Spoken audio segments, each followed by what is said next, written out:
Senhor Deus Todo-Poderoso, vamos dar início aos nossos estudos a respeito do Evangelho de Jesus, para o que pedimos a assistência e proteção dos vossos bondosos mensageiros e do nosso anjo da guarda, a fim de que nos esclareçam a inteligência e nos dê o discernimento necessário a nós, os encarnados, e aos nossos irmãos desencarnados, que aqui vieram com a permissão do Pai, para bem compreendermos o que vamos estudar. Rogamos a Jesus, o nosso mestre guia, seja conosco e preside nossa reunião. Em teu nome, Senhor, do seu bendito Filho Jesus, da nossa Mãe Maria, de Ismael e da irmã veneranda e protetora desta casa, damos por aberta a reunião de estudos desta noite. Assim seja. Cristãos, se a vossa justiça não exceder a dos escribas e fariseus, de modo algum entrareis no reino dos céus. Jesus, em Mateus, versículo 5, capítulo 20. Os escribas e fariseus não eram criminosos, nem inimigos da humanidade. Cumpriam deveres públicos e privados. Respeitavam as leis estabelecidas. Reverenciavam a revelação divina. Atendiam aos preceitos da fé. Jejuavam. Pagavam impostos. Não exploravam o povo. Naturalmente, em casa, deviam ser excelentes mordomos do conforto familiar. Entretanto, para o emissário celeste, a justiça deles deixava a desejar. Adoravam o eterno Pai, mas não vacilavam em humilhar o irmão infeliz. Repetiam fórmulas verbais no culto à prece. Todavia, não oravam expondo o coração. Eram corretos na posição exterior. Contudo, não sabiam descer do pedestal de orgulho falso em que se erigiam, para ajudar o próximo e desculpá-lo até com o próprio sacrifício. Raciocinavam perfeitamente no quadro de seus interesses pessoais. Todavia, eram incapazes de sentir a verdadeira fraternidade, suscetível de conduzir os vizinhos ao regaço do Supremo Senhor. Eis porque Jesus traça aos aprendizes um novo padrão de vida. O cristão não surgiu na terra para circunscrever-se à casinhola da personalidade. Apareceu como o mestre da cruz para transformar vidas e aperfeiçoá-las com a própria existência que, sob a inspiração do mentor divino, será sempre um cântico de serviços aos semelhantes, exalçando o amor glorioso e sem fim na direção do reino dos céus que começa, invariavelmente, dentro de nós mesmos.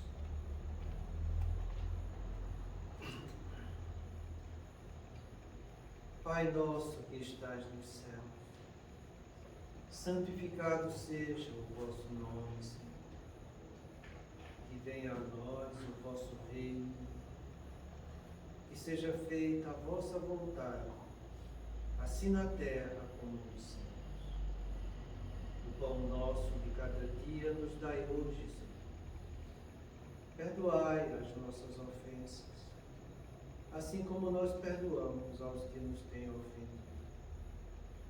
E não nos deixeis que entremos em tentações, e livrai-nos, Pai, de todo o mal, porque seu é o reino, o poder e a glória para sempre. Amém. Espíritos esclarecidos e benevolentes, bondosos mensageiros de Deus, que tendes por missão assistir aos homens e conduzi-los pelo bom caminho, sustentai-me nas provas desta vida. Dai-me força para suportá-las sem murmurar. Afastai de mim os maus pensamentos e fazei que eu não dê entrada a nenhum espírito que tentasse iludir-me e conduzir-me no caminho do mal. Esclarecei minha consciência com relação aos meus defeitos e tirai-me de sobre os olhos o véu do orgulho, capaz de impedir de os perceber e confessá-los a mim mesmo. A ti, sobretudo, bondoso anjo da guarda, que mais particularmente velais por mim, e a todos vós, espíritos protetores que por mim vos interessais, fazei que me torne digno da vossa proteção. Conheceis as minhas necessidades, que elas sejam atendidas segundo a vontade de Deus. Que a paz que irradia do coração de Jesus e que a abrange toda a terra, possa ser assimilada por todos os corações aqui presentes, tanto encarnados quanto desencarnados, para que te possa dessa paz, possamos compreender as leis que regem o mundo espiritual e ter a sabedoria de praticá-las em nossa vida diária. Em nome do nosso Mestre amado Jesus, da irmã veneranda, produtora dessa casa e da equipe espiritual que nos assiste, bem como nossos anjos e guardiões, solicitamos que a água aqui exposta seja fluidificada em nosso benefício. Que assim seja. Damos graças a Deus.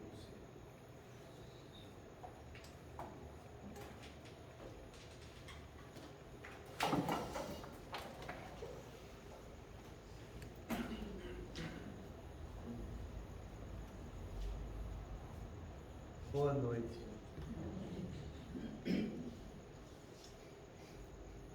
A semana passada, a doutora Terezinha fez uma pergunta a respeito do sonho.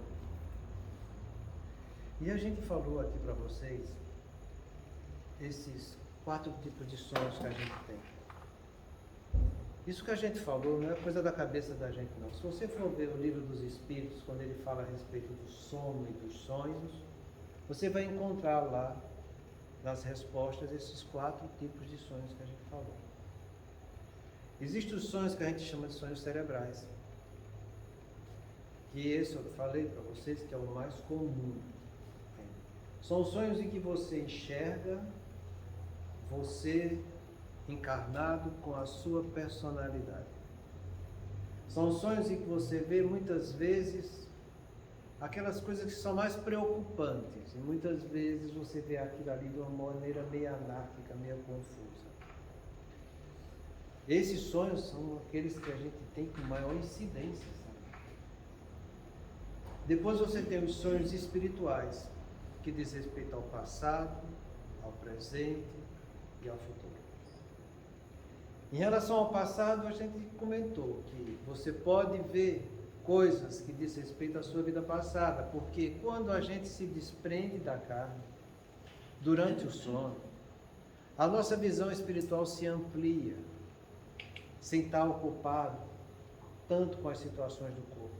E muitas vezes, e é muito comum você lembrar das últimas encarnações, principalmente das coisas que são mais importantes e que você deve trabalhar nessa encarnação.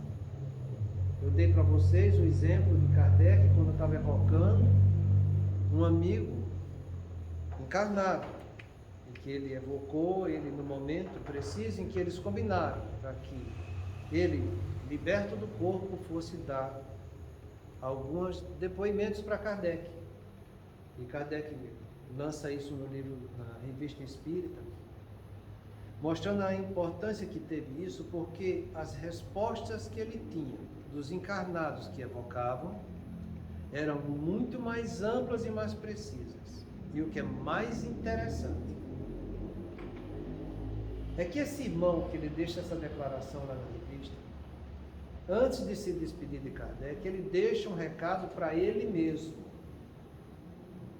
para que quando ele voltasse à carne, Kardec pedisse para que ele não realizasse a experiência que ele estava querendo com a doença que tinha.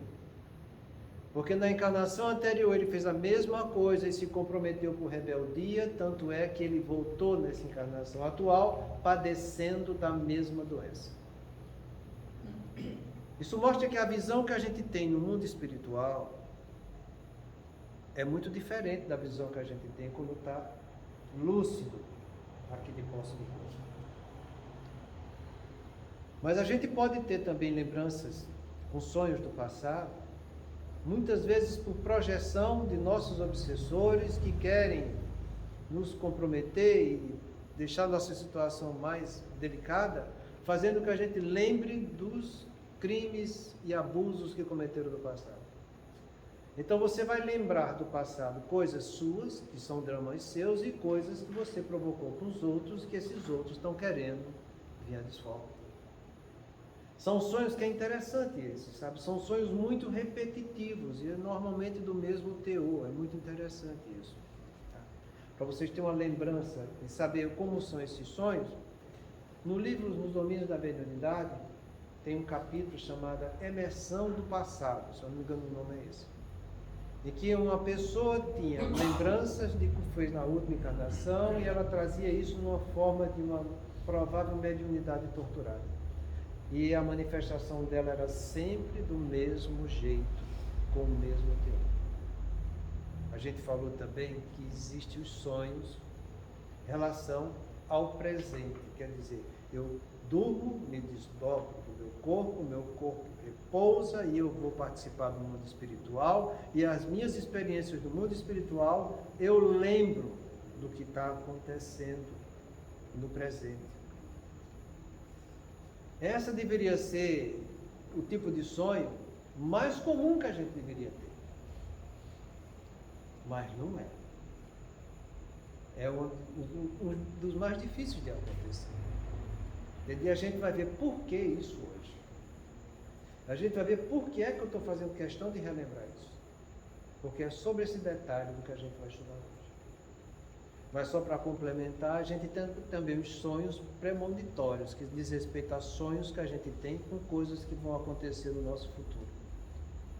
E isso aí existe, e é muito raro, porque só quando a gente vai estar sendo preciso ser chamado a uma atenção de uma maneira muito incisiva, de algo que é muito importante e que a gente não pode deixar para trás, para não comprometer não só a nossa vida, como a vida de outros, sabe?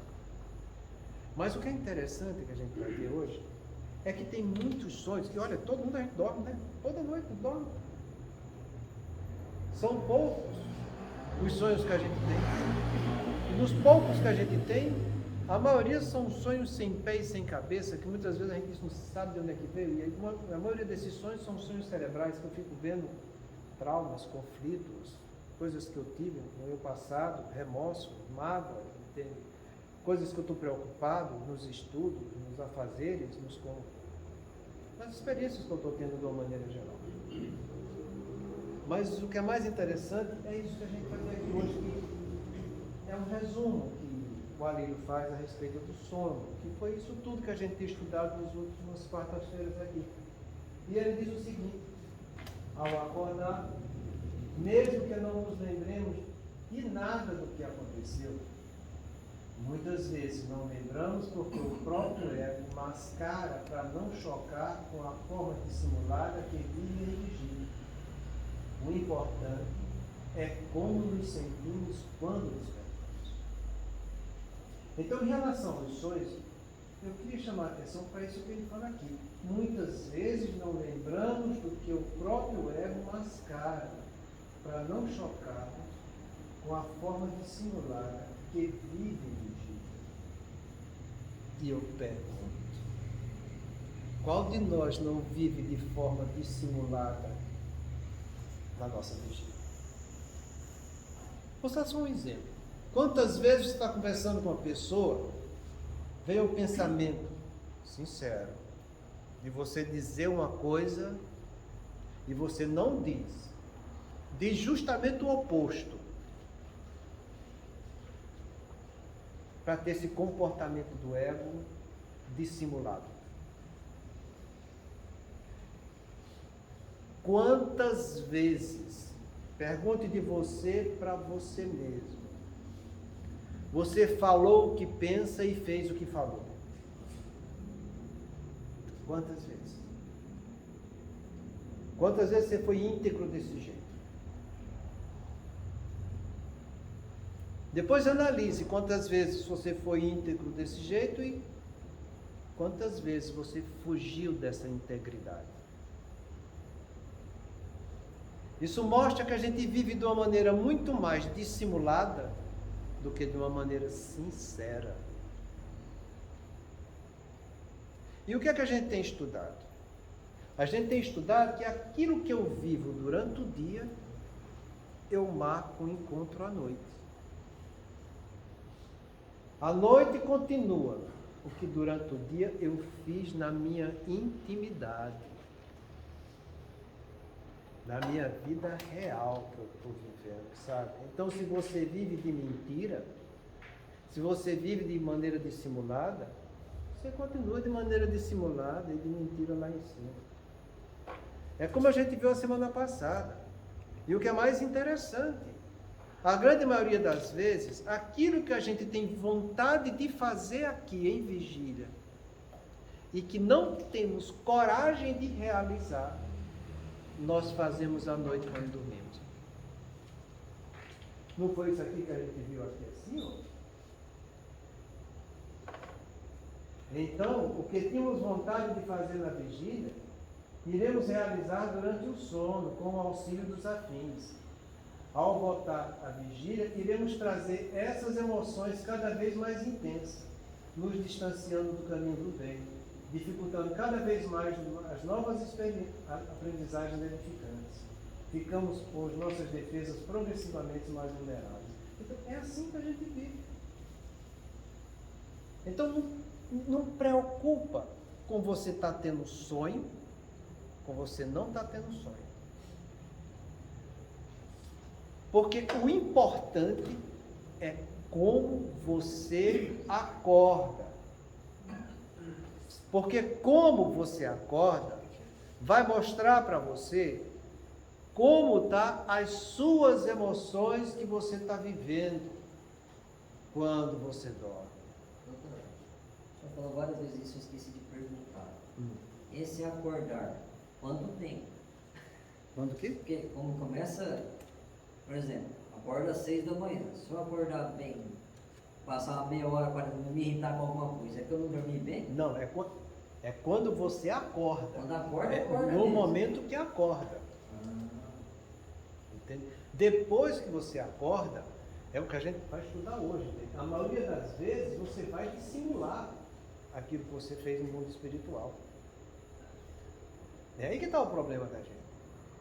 E é por isso que a gente não deve confiar muito nos nossos sonhos.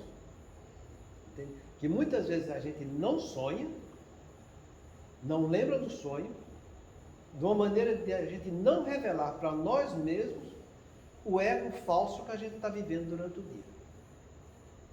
Porque a gente vive muito da mentira. Você só para de viver da mentira quando você vive na verdade, pensando, falando e fazendo a mesma coisa que você pensou. Aí você está sendo verdadeiro com você. Como eu penso uma coisa, eu falo outra e faço uma mais diferente ainda, isso mostra que nós somos mentirosos. Somos falsos, querendo ou não. Quer acreditar nisso ou não? Problema de cada um. Cada um vai provar da sua própria mentira. Ou já nessa vida, ou quando chegar na outra. Porque presta bem atenção. A gente estudou aqui, há umas 4 semanas atrás, que é uma mensagem do nosso irmão Calderaro, que foi quem instruiu André Luiz no livro No Mundo Maior, em que ele fala exclusivamente do cérebro em atividade elétrica cerebral, coisa que a humanidade não conhece até hoje. O livro é todinho, desde o começo, ele falando atividade elétrica cerebral. Eu já falei para vocês, do ponto de vista cerebral, a gente tem atividade química e atividade elétrica. Atividade química é a que trata de neurotransmissores, que é isso que a gente faz hoje em dia, que é o que está na matéria. É serotonina para lá, é dopamina para cá, entende? É noradrenalina para lá e assim vai. Mas os sucessos que a gente tem com isso são muito poucos e pobres. Só um pouquinho para terminar. Então, nesse livro, o André Luiz vai dar uma instrução para a gente de como se processa a atividade elétrica cerebral. E ele mostra a diferença que tem entre o ponto de vista anatômico, neurotransmissores, e o da atividade elétrica. Ele divide o cérebro em departamentos diferentes. Entende? É aí que está o nosso problema. Então, quando você desencarnar, perder o corpo, você não vai ter a parte de neurotransmissores, que está na carne, está na matéria. Você vai ter só atividade elétrica cerebral. Então, ele demonstra isso para a gente. Está lá o livro para quem quiser aprender. Entende? Então, a gente tem que ter em mente isso aí. A gente tem essa atividade elétrica, mas a única arma terapêutica que a gente tem da atividade elétrica é eletroconvulsoterapia e estimulação magnética transcraniana. Eletroencefalo, que mostra alguma coisa muito pobre da atividade cerebral, entende? Mas do ponto de vista terapêutico a gente não tem nada disso, a não ser essas duas que eu te falei. Então a coisa fica meio complicada, porque o problema é quando você acorda. Porque quando você acorda, você vai trazer o seu cérebro perispiritual carregado de atividade elétrica, das emoções que você viveu no momento que você estava dormindo.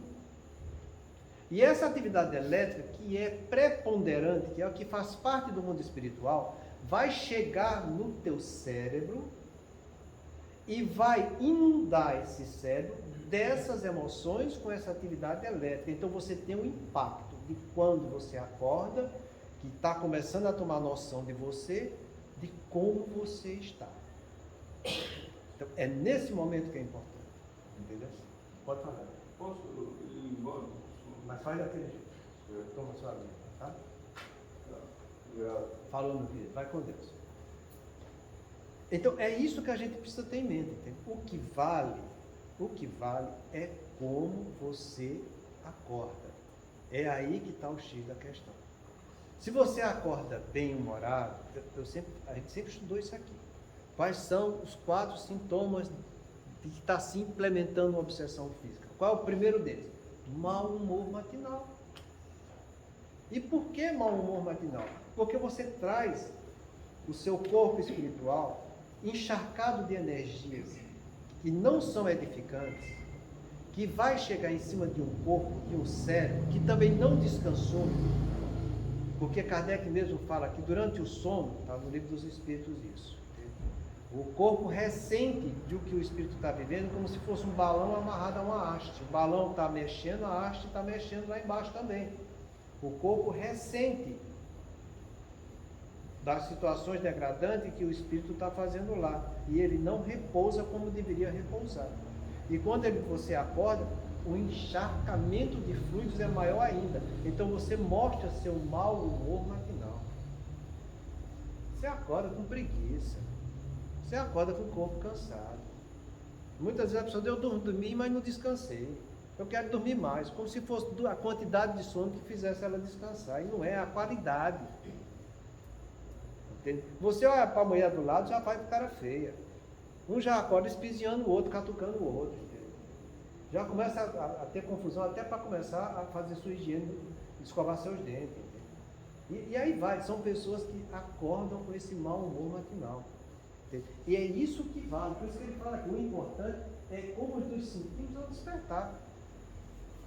Se você acorda feliz para ir trabalhar, amo o meu trabalho, porque é como Confúcio falou, se você ama o que faz, você não trabalha, você é feliz. Então você nem sente que vai trabalhar, você está sendo feliz porque você vai fazer o que você ama. Entendeu? Você acorda, muita alegria, vai fazer o café da manhã para você, para a mulher faz para o homem, faz para o filho, faz para todo mundo, faz feliz, faz cantando, vendo rosas e passarinhos, entende? Pois é. Pois é bom que você diga isso, para você ver com quem nós convivemos quando estamos dormindo. Eu vou dar só um exemplo que eu gosto de repetir. Está lá no livro Libertação, no capítulo 7. André Luiz vê, pela janelinha, que ele está parcialmente preso lá, até ser investigada a situação dele. Ele vê uma mulher encarnada e outra desencarnada conversando. E a desencarnada mostrando e lembrando para a encarnada que o marido que ela está tendo hoje foi um inimigo do passado. E fizeram elas duas sofrerem muito. E que ela tinha que a desforra agora. Quando eu estou falando isso, é para que você entenda que quando você desdobra do sono, você lembra da encarnação passada. Porque até teus obsessores vão fazer você lembrar disso. Entendeu? e que ela tinha que apertar o cerco, ela tinha que judiar, ela tinha que maltratar do marido, entende? Que ela não levasse adiante essa história de religiosidade que ele estava entrando, que ela não fosse participar de religiosidade nenhuma, que o que era importante era a vingança. E André Luiz se assusta com aquilo e pede orientação lá ao Rubio, né? E Rubio diz: é assim que se processa as coisas no mundo espiritual. 75% dos que dormem frequentam esses locais. 75%. Bastante gente, né? Você acha que a gente não está no meio disso? Brincadeira, gente, é lógico que está. E enquanto você não enxergar essa verdade, vai ficar difícil de você mudar a sua maneira, sabe? Por isso que a gente tem que ler, aprender e trazer isso para a nossa vida, porque quando a gente fala que existe mais mal do que bem em cada um de nós, é porque o mal ainda prepondera em nossas atitudes mentais e emocionais. E quando eu estou passando por provas e expiações, principalmente passando por expiações, em que eu tive convívio do ontem, com as pessoas que estão nessa encarnação, como o caso dessa mulher, que tinha uma que ficou desencarnada, queria vingança. Ela, com o marido encarnado, que teve os traumas do passado. Não pensa que isso é coisa rara, não. Se você for ver o livro César Gismundo, lá no livro Missionários da Luz, é a mesma coisa. Tudo em trabalhando em nosso lar.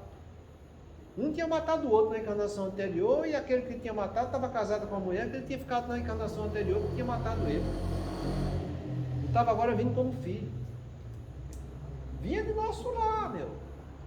Agora imagina os que já não mergulham na carne sem nem passar por essas escolas. Como é o caso do pai de André Luiz, que está com as duas companheiras dele no mundo espiritual inferior, vivendo de sexualidade depravada, e a mãe vai vir de lá para cá para trazer tudo no berço dele, e poder botar tudo no caminho do bem.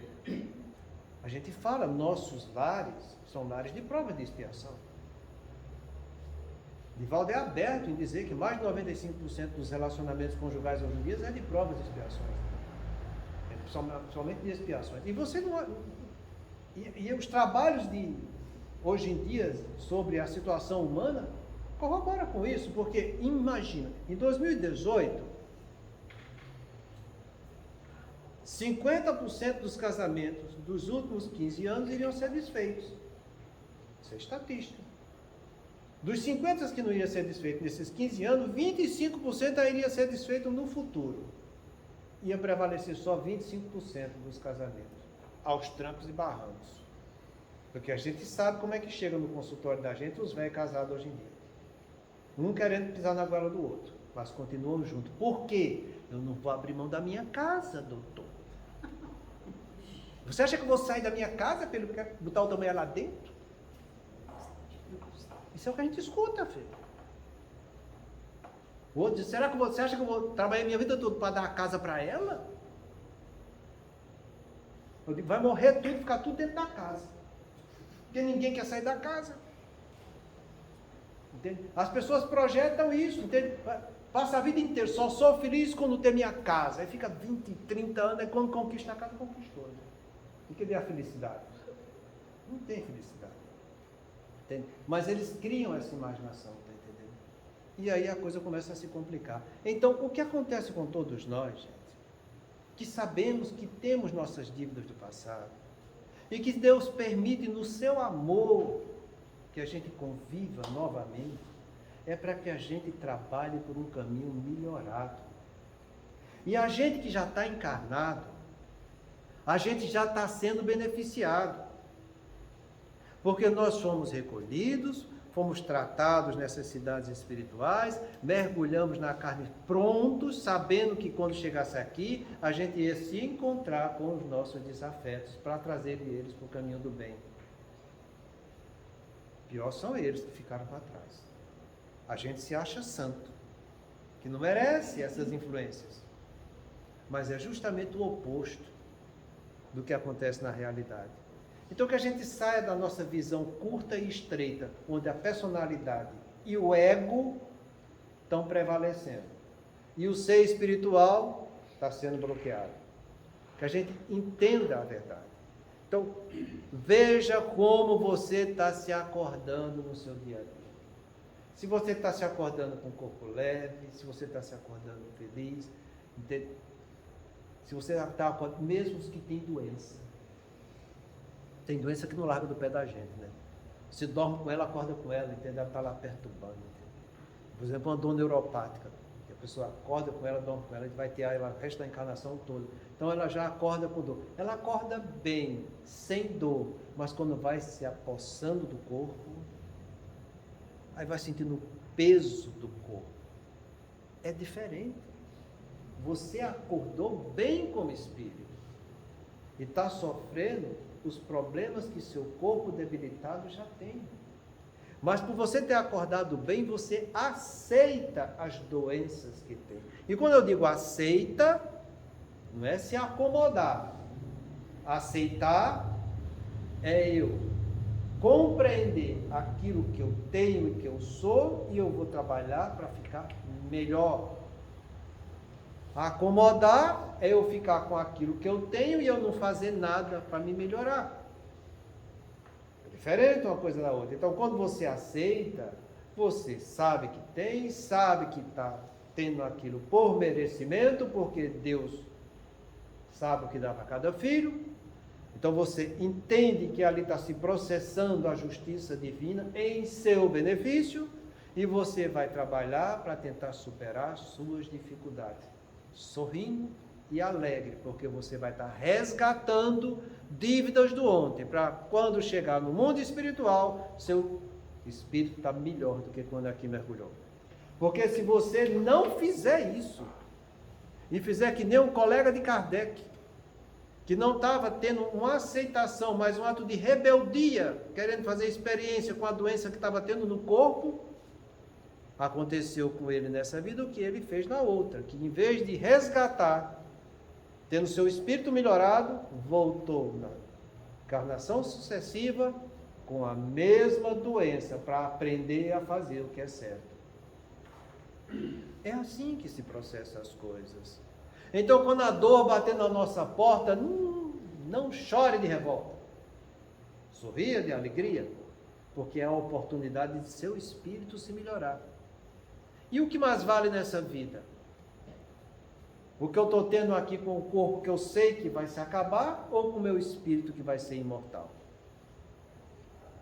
Então, haja com essa visão espiritual, sabendo ter aceitação das dores, saber que é merecedor e que pode melhorar, e quanto mais se esforçar para melhorar, fazendo o que é certo, maior está sendo a correção no seu corpo espiritual, embora muitas vezes o corpo carnal já não tenha mais jeito de se recuperar. Mas o que é melhor? Não é o teu meu corpo espiritual saudável? Então veja como você acorda com os problemas que você está tendo no seu dia a dia. Porque se você acordar, e isso é bom, sabe? Eu acho tão... Às vezes a gente... Kardec tem uma frase no livro Experiências Práticas da Mediunidade. Esse livro foi que deu origem ao livro dos médiuns. É um livro muito bonito. É um livro pequeno em que ele escreveu de punho. E esse livro é interessante que ele foi corrigido pela própria espiritualidade e depois ele ampliou o livro dos médiuns. E num dos capítulos que ele fala justamente das experiências, das influências que a gente tem durante o sono, Kardec fala: a noite é uma boa conselheira. E é, se você souber dormir. Porque se você souber dormir, trabalhando durante o dia, se esforçando, eu não estou falando que você é perfeito, se esforçando para fazer melhor como espírito imortal que você é, e não querer fazer o melhor como personalidade que você está, porque são coisas diferentes. Minha personalidade é meu ego, é eu com a vida humana. Eu como espírito imortal, sou eu com o mundo espiritual. Então, se você está se esforçando como espírito imortal para saber superar suas dificuldades nessa vida, você, quando for dormir, você vai encontrar justamente os espíritos familiares e teu anjo da guarda para continuar te instruindo na superação que você está se esforçando. Não pensa que é só com coisa inferior que a gente vai enveredar, não. Eu escolho como eu vou dormir. Se eu procuro viver da verdade durante o dia, eu continuo com a verdade quando eu estou dormindo. Então a noite é uma boa conselheira. Ela pode trazer resposta e energia para que eu continue no meu trabalho edificante que eu escolhi fazer. Agora, se eu não estiver me esforçando no campo edificante da vida, acontece isso que a gente está vendo, sabe? Você continua na mentira que você construiu durante o dia, vivenciando ela cada vez mais intensa à noite, quando você estiver dormindo. Daí a importância daquilo que Jesus falou, entendeu? Ninguém há de servir a dois senhores. Ou vai ficar com um, ou vai ficar com o outro. Ou você dá vazão e visão por ser espiritual que você é, ou você vai dar vazão e vista humana para a situação que você está vivenciando aqui, onde você só se interessa pelas sensações do corpo. E mais nada. Por quê? Eu torno a fazer aquela pergunta que eu sempre faço. De que é que se viu o Evangelho de Jesus na sua vida no dia de hoje? Porque se esse Evangelho não se viu de modelo para você, é porque você vive exclusivamente do ego que você está. Se você tiver visão espiritual, você vai ter Jesus como modelo e guia. As coisas estão acontecendo, as experiências estão sucedendo, e você está pensando, meu Deus, qual será o bom proceder que eu devo ter? Como é que Jesus orientou que eu deveria fazer? Quantas vezes Jesus pediu para eu perdoar? Eu estou perdoando. Quantas vezes ele pediu e deixou para nós a regra de ouro? Porque ele resumiu toda a lei e os profetas. É brincadeira, meu? É brincadeira isso. Ele deixou um negócio para a gente chamado regra de ouro. Se você tem dúvida, pratica a regra de ouro. Faça ao próximo o que gostaria que fosse feito com você. Não é o que fizeram com você, não. Faça ao próximo o que gostaria que tivesse feito. Mas não fizeram. Mas você gostaria que tivesse feito. Então faça você primeiro. Pratica essa regra de ouro com a tua mulher, com o teu marido, com teus filhos, teu cunhado, teu primo, a sogra, colega de trabalho. Vai lá. Faz ao próximo o que gostaria que fosse feito com você. Se você praticar isso, se você parar diante do conflito e perguntar, dá para eu aplicar essa regra de ouro? Eu vou fazer. Isso mostra que você está tendo visão espiritual. Você vai estar tendo Jesus como modelo e guia na sua vida. Faz isso durante o dia. Se esforça. E vê o tanto de energia boa que você vai ter para continuar trabalhando no caminho edificante. Eu estou falando, continuar trabalhando no caminho edificante. Eu não estou dizendo que você não vai ter mais pedra no seu caminho, não. Você vai ter pedra, porque querendo ou não, você vai ter de um jeito ou de outro, as pedras estão aí. Mas você vai estar removendo as pedras e não acumulando as pedras no seu caminho. Que é o que a maioria da gente faz. Ou acumula ou bota mais pedra ainda, tornando a situação mais dificultosa. Então analisa como você está acordando, porque isso é um verdadeiro termômetro para você saber medir como você está dormindo.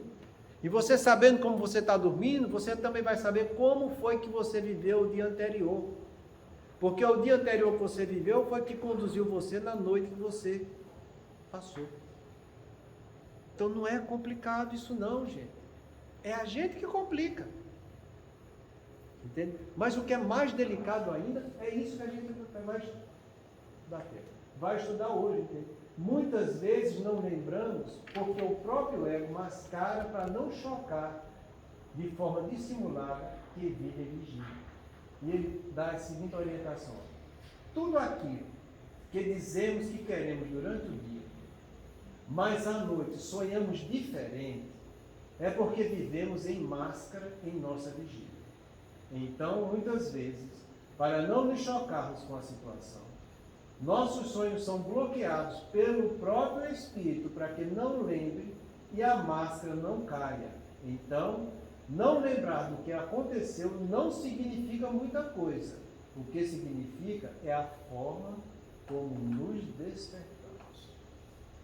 Então, voltando para aquilo que eu estava falando, que a Terezinha perguntou, muitos sonhos cerebrais nossos, que a gente às vezes continua com sonhos espirituais lá em cima, entendeu? A gente não lembra, porque se você lembrar, você vai perder sua máscara da maneira mentirosa que você vivia. E você vai ter vergonha de você mesmo. Não é interessante isso? Então, quando você não estiver sonhando, ou não estiver lembrando do sonho, para ser mais preciso, vê como tu está acordando. Se você estiver acordando bem, está ótimo, está bem na fita. Porque muitos sonhos que tivemos enquanto estávamos dormindo, com a espiritualidade superior, nosso cérebro não tem condição de suportar. Nesse livro No Mundo Maior, de André Luiz,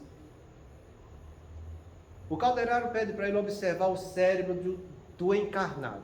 E ele observa, e ele descreve. E descreve em forma de luminosidade, que é energia. Por isso que eu estou falando. O livro todo é a parte elétrica do sistema nervoso nosso. E ele fala e descreve, puxa, diferente dos lóbulos que ele falava que conhecia antes, aqui eu vejo no pré-frontal uma luminosidade intensa, que é a parte em que você está pensando, refletindo, analisando e ponderando. Vejo atrás do frontal, que ele chama de área motora, que é a área de ação do ego, uma luminosidade menor. E vejo também nas estruturas profundas do cérebro, onde estão os núcleos da base e o sistema da ínsula, uma luminosidade menor ainda. Então, ele aí começa a montar o que a gente chama de casa mental, que ele divide em 3 porções. Então, depois que ele faz essa análise no cérebro encarnado, o Calderaro fala assim, agora, observa o cérebro do desencarnado que está obsidiando ele. Ele vai lá e observa. E diz, mas é do mesmo jeito. A única diferença é que do encarnado, a luminosidade, embora tenha a mesma representação, ela é um pouco mais intensa. E ele fala o seguinte, é como se eu pudesse lavar o cérebro do encarnado, tirando as impurezas que eu vejo, eles seriam idênticos. Isso é interessante para a gente. Porque quando ele diz lavar e tirar as impurezas, ele está falando que o cérebro perispiritual do encarnado, ele está sofrendo a ação da matéria do cérebro físico nosso, que não deixa essa luminosidade do perispírito ser tão clara e evidente como a luminosidade daquele espírito desencarnado. Isso quer dizer que o nosso cérebro, por si só, não tem condição de absorver e de traduzir toda a energia do meu cérebro perispiritual. E é isso que tem no Livro dos Espíritos, sabe? E que ele fala que o cérebro nosso físico não tem condição de suportar 2 existências simultâneas. A existência do mundo espiritual e a existência do ego do ponto de vista físico. Então, muitas coisas que nós participamos no mundo espiritual edificante, nosso cérebro físico não tem como suportar e a gente automaticamente não tem como lembrar disso. Muitas vezes, quando é algo importante, eles deixam alguns resquícios do que a gente teve com os nossos amigos espirituais que nos edificam no caminho do bem. Então a gente tem alguns flashes, e às vezes vem em forma de símbolos. Entende? Tem um dos livros de André Luiz, Ação e Reação, em que ele fala de uma perseguição espiritual que ela estava tendo. Entende? E quando isso é resolvido e orientado no mundo espiritual, mas como a pessoa não tem como traduzir toda a assistência que teve, ela acorda na forma simbólica que tinha uma cobra querendo picar ela. E ela traduz isso como uma traição que estava tendo. Entende? Então, para você ver como o símbolo da gente, do ponto de vista cerebral, entende? Traduz muitas vezes algo muito importante do ponto de vista espiritual, porque a gente não tem como absorver isso. Então, não preocupe se você está sonhando ou se você não está sonhando, mas preocupe como você está acordando. Aí você deve ocupar. Aí você deve prestar atenção. Entende? O que acontece conosco muitas vezes é isso, sabe? E você tem um exemplo disso no livro Sexo e Obsessão. Eu gosto muito desse exemplo, porque é bem evidente nesse livro, sabe? Em que o padre pedófilo, ele tinha vontade de praticar suas pornografias espirituais, sua devassidão sexual aqui na Terra. Mas como ele era padre, ele era contido pela religiosidade que ele estava sendo imbuído de divulgar e de praticar. Então o que é que acontecia? Acontecia que quando ele dormia, ele era levado para a cidade de Devassa, onde fazia tudo que é porcaria do ponto de vista de sexualidade depravada. E quando ele acordava exausto, cansado, aflito, muitas vezes transpirando, sem saber por quê. Por que sem saber por quê? Porque o próprio ego dele bloqueava isso para que ele não visse. Para que ele continuasse com essa forma de ego na encarnação como padre que era. Imagina ele como padre que era, lembrando de todas as depravações que ele fazia lá na cidade de Devassa. Vai ler o livro que você vai ver quais são as depravações. Ele descreve tudo lá. Lê esse livro que vale a pena. Então é a mesma coisa que acontece conosco, sabe? A gente gosta de ter essa forminha empombada.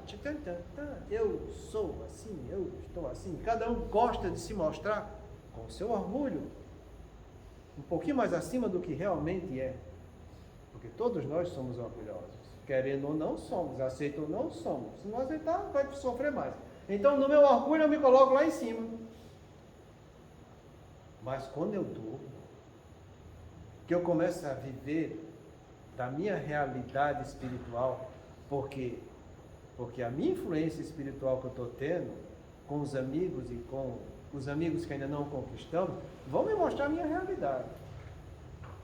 Então, muitas vezes eu sofro no mundo espiritual, porque a falsidade que eu vivo no mundo humano, lá eu não consigo dar vazão, sabe? Então, eu tenho uma convivência espiritual muito traumatizante. E eu tenho vergonha de mim mesmo, de quando voltar para cá e dizer, puxa, mas euzinho assim, vou ter que sair do meu pedestal orgulhoso para ver que eu sou isso? É isso que ele está falando aqui. Cuidado. Porque quando você acorda, você pode saber muito bem que você está fazendo isso. Então, isso é uma grande verdade. Tudo aquilo que dizemos, que queremos durante o dia, mas à noite sonhamos diferente, é porque vivemos na máscara, em nossa vigília. A gente fala de coisas que somos, assume postura que dizemos que estamos, mas que na verdade ainda não temos. Então muitas vezes eu sonho isso da verdade. Eu vivo isso a verdade no mundo espiritual, saindo da máscara que eu estou. Porque o meu espírito vai conviver com a verdade no mundo espiritual. E quando eu volto para cá, eu não vou querer enxergar isso. Então ele fala. Então muitas vezes, para não nos chocarmos com a situação, nossos sonhos são bloqueados pelo próprio Espírito para que ele não se lembre e a máscara não caia.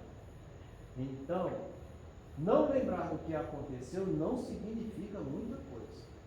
O que significa é a forma como nós despertamos. Cada um sabe a vida que leva e que escolheu viver. Cada um sabe o sono que tem e os sonhos que está chegando a você quando você acorda. Cada um sabe como desperta. Cada um é quem vai estar se construindo ou se desconstruindo com a escolha que vai estar fazendo. Então pensa. Mas pensa com esses olhos da verdade, sabe? Pensa com mais critério. Olha para trás quando for pensar e veja o tanto de vida que já passou. E veja quantos você acha que ainda vai ter. Veja o tempo que já perdeu com o que já passou. Veja se vale a pena continuar perdendo tempo com o pouco que te resta. Pensa. Se Deus está te dando a oportunidade de continuar vivo aqui, independente da idade, se vai estar com mais de 50, com mais de 60, com mais de 70, é porque você ainda pode fazer muito por você mesmo. Então aproveita essa oportunidade. Começa a ter uma atitude mais nobre e mais edificante. Se você já está fazendo certo, parabéns.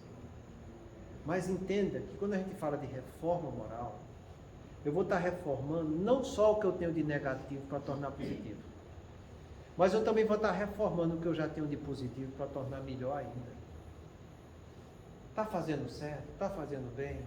Ótimo, parabéns. Não pestaneje, você pode ficar melhor. Porque foi Jesus que falou: sede perfeitos como perfeito é vosso Pai que está no céu. Quando Jesus falou isso para a gente, ele falou que a perfectibilidade é algo que todos nós temos que trabalhar durante todos os instantes da nossa vida, valorizando o tempo e a vida que Deus está nos dando a cada um de nós. Então está fazendo certo? Beleza, vai fundo, faz melhor ainda. Está fazendo errado? Não tem problema. Já está enxergando como fazer certo? Então mãos à obra, faça. Você é construtor de você mesmo, é como Paulo de Tarso falou, todos nós temos que construir um homem novo, educando um homem velho, construindo um homem novo, educando um homem velho, é assim que a gente deve levar a vida. E não ficar só preso às situações humanas, que é gostoso, eu não estou dizendo que não é. Toda sensualidade é boa, e Deus deu a sensualidade para que a gente, diante da experiência dela, trabalhasse sentimentos. O nosso problema é que a gente, em vez de usar a sensualidade para trabalhar sentimentos, a gente cai no sensualismo. A gente vive só da sensualidade e não trabalha sentimentos. Então compreenda que quando você está se esforçando para fazer melhor, você está edificando os sentimentos. E aí eu faço questão de relembrar aquela frase que eu digo tanto, porque ela é muito importante. No início o homem só tem instintos. Quando avançados e corrompidos, tem sensações. A sensualidade. Quando instruídos e depurados, vão ter sentimentos. Então as emoções, que a gente sabe que são inconscientes, vêm para que eu, conscientizando elas e depurando essas emoções, eu trabalho bons sentimentos. Então a gente pode sempre se melhorar, desde que a gente queira se melhorar. Todo mundo sabe dos dramas que tem na vigília. Todo mundo sabe do sono que está tendo. Os dramas da vigília eu resolvo como?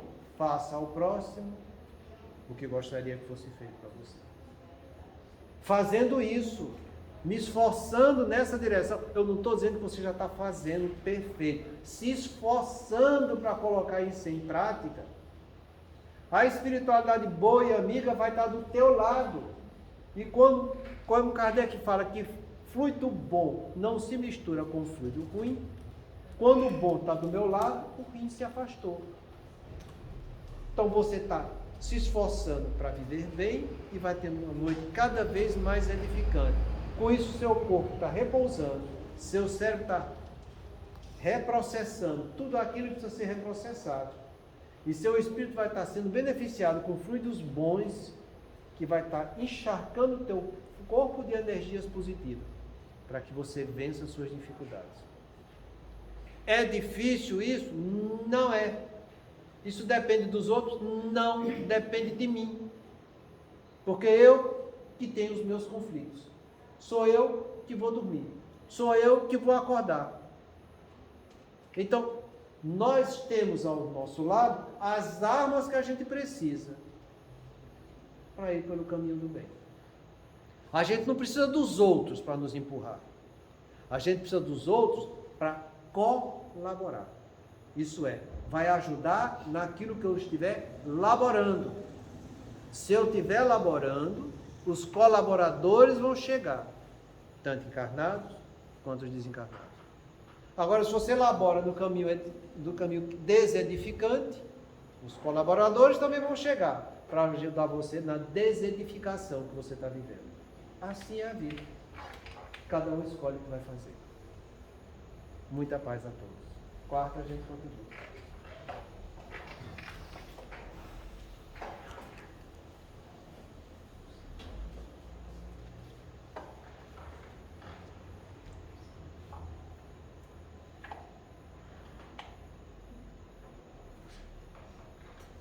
Façamos nossa prece, não só por nós, mas também pelos nossos, mas também não só pelos nossos, mas para todos nós, porque foi assim que Jesus pediu, para que amássemos uns aos outros. Deus nosso Pai, que tens poder e bondade, dai força àquele que passa pela provação. Dai luz àquele que procura a verdade. Põe no coração do homem a compaixão e a caridade. Deus, dai ao viajor a estrela guia, ao aflito a consolação, ao doente o repouso. Pai, dai ao culpado o arrependimento, ao espírito a verdade, à criança o guia, ao órfão Pai.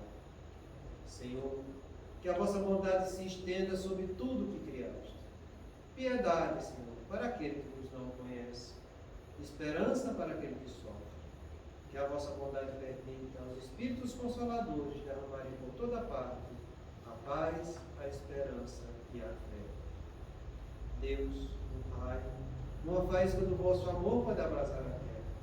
Deixai-nos beber nas fontes desta bondade fecunda e infinita, e todas as lágrimas secarão, todas as dores acalmar-se-ão, e um só coração, um só pensamento subirá até vós como um grito de reconhecimento e de amor. Como Moisés sobre a montanha, nós vos esperamos com os braços abertos. Ó poder, ó bondade, ó beleza, ó perfeição. E queremos de algum modo alcançar a vossa misericórdia. Deus, dai-nos a força de ajudar o progresso a fim de subirmos até vós. Dai-nos a caridade pura, dai-nos a fé e a razão. Dai-nos a simplicidade que fará de nossas almas o espelho onde se refletirá a vossa imagem. O tempo não para. Se agora encontras o teu ontem, não ouvides que a tua ação de hoje será a luz ou a treva do teu amanhã. Vamos agradecer a Deus, a Jesus, ao nossos anjos da guarda. Por mais um momento que estivermos assistindo, e que aprendamos, como foi dito no estudo de hoje, a praticar o Evangelho.